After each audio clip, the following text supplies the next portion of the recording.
And Flunderies does not want to let this format go. Ever since Barrier Statue win, this deck has just been retaliating. Make sure you guys smash the living crap out of that subscribe button so you guys don't miss out on more honest content. So we actually have a look inside of the highest represented decks for the full breakdown out of this regional, and you are seeing Dragon Link and Despia. Now, they actually did kind of lump the branded Despia decks together with Dragon Link, so you are going to see the combination of those two kind of duking it out here. I'm not all that surprised. You also had Unchained and Labyrinth, each coming in with 8 representative decks. And then Kashtira, then Flunderies coming in down here with 5 Duelist in the overall event. You had 4 Rescue Ace and 4 Manadeum out here as well, along with 43 other decks in the room kind of competing with each other. And I'm not surprised by this representation. You figured Unchained might be, you know, the slightly more dominant deck, but 8 Duelists stepping up to the plate here to kind of curve out a lot of the metagame to, you know, see who's going to be the #1 duelist out of the event. Seems pretty good to me. Now, your top 8 tells a much different story here, as you see Rika having the highest representation in the top cut here at 2. Now, I'm genuinely interested to see that conversion rate. Like, they weren't even on the beginning of the representation, but here they are just plowing through this event. You also had 1 Rescue Ace, which ended up winning this event, surprisingly to me. We also had 1 Beautiful Purely down here. We also had Rocket Dragon Link, so standard stuff. We had Despia, which is going to actually be your branded deck. You have 1 Trap Tricks, and then you have a Flunderies up here as well, but where's our Kashtira Duelist? What happened to them? You know, they had 6 representatives, and they couldn't even grind it through. Rogue has officially kind of set itself up here as one of the grindier challenges in the room here, and it's forcing players to kind of change what they're doing. Let's pass on over to Decklist. Winning our event here is none other than Rescue Ace here, and you know, only 3 books in the main deck, but to be fair, this particular build didn't have to grind through a lot of the meta.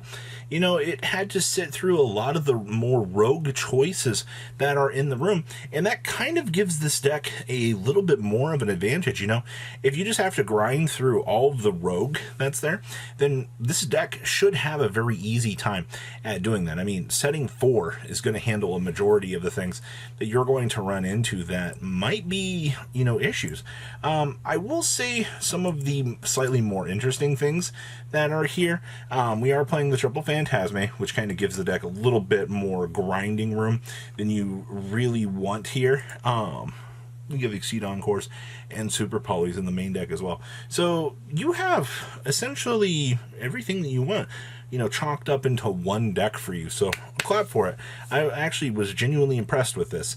Now, second place down here. Hey, it's our branded friend. So first thing I see here, we are packing in the Crossout Designators. And to be fair, card's pretty good. I see that we have the Drolls, we have the Ashes, we do play the One Veiler, we play the Ghost Mourners in here. Actually, Ghost Mourners representation has kind of pushed itself down a little bit. The card was pretty good week 3, week 4 of the format. It was catching a lot of people off guard, but things have not been good for it. It just disappeared. I see this build is actually playing a Lingaribo, and I mean, you can thank dear old friend and Nightmare Corruptor Ibley out here for scarring people for weeks. That card is no fun, and you know, a deck like this had to find some sort of way to kind of capitalize and get that thing off of the field. And of course, I mean, we're siding Shifter, we're siding the Nibiru, we have the Crow. You know what you're siding in. All right, third place is Arika Sun Avalon. And straight off the bat, see, we have the Triple Book of Eclipse in here. And, you know, that's not all that surprising. It's either some sort of Book of Moon, some sort of Book of Eclipse. Okay. We have Lone Fire Blossom in here.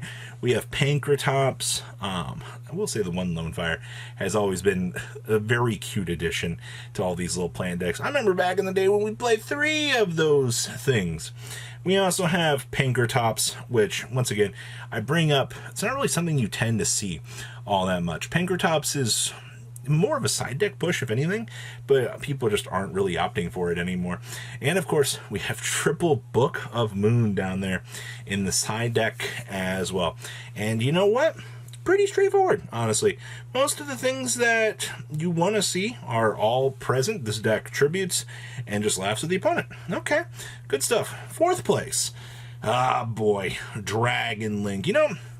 45 cards isn't an issue. I think a lot of people tend to look at this deck and, you're somewhere between 44 and 50 at this point in time.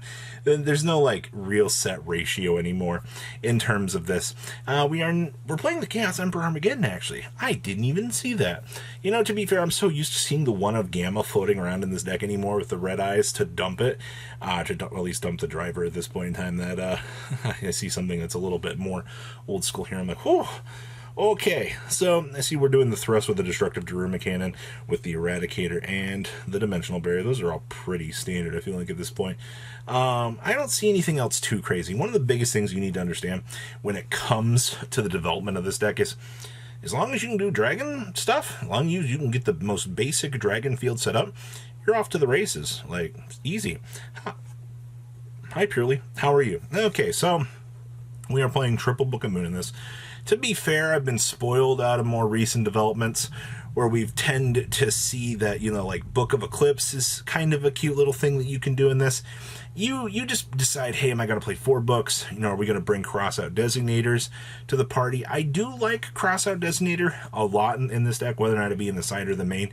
It covers so many bases and makes sure that you don't lose to some of the most annoying stuff in the world.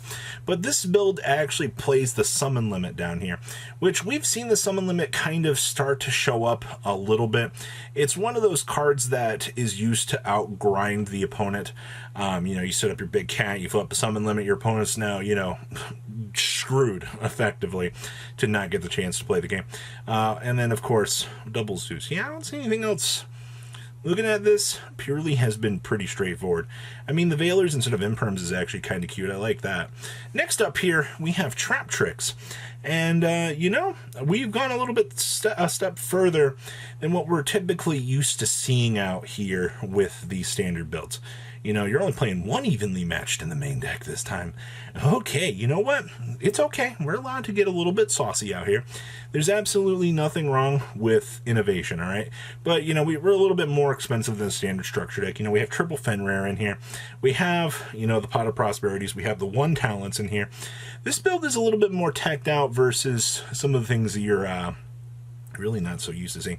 I want to go back down here to that Deck Lockdown.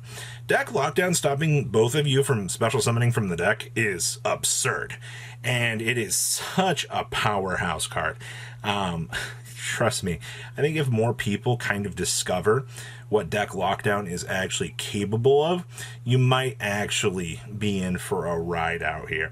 Next up here we have, oh boy, Morika Sun Avalon. Once again, we see the triple Book of Eclipse here doing its thing. I mean, I'd rather just set an entire troublesome board than try to grind through a lot of the big pain in the butts that have kind of been established in the meta.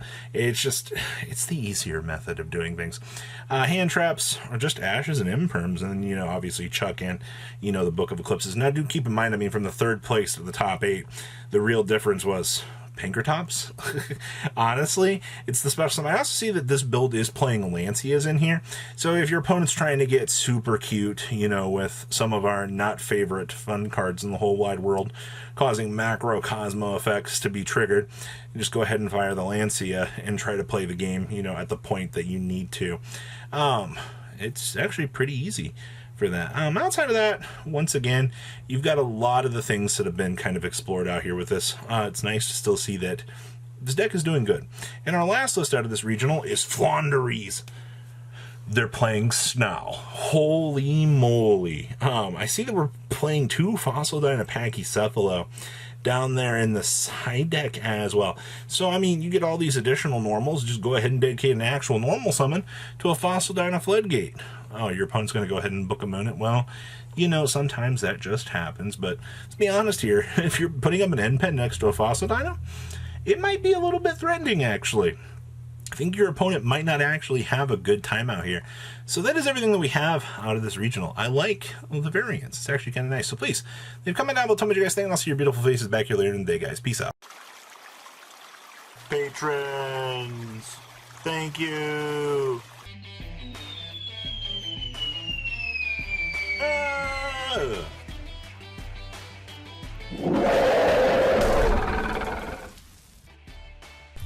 Thank you so much for watching. Check out these other videos.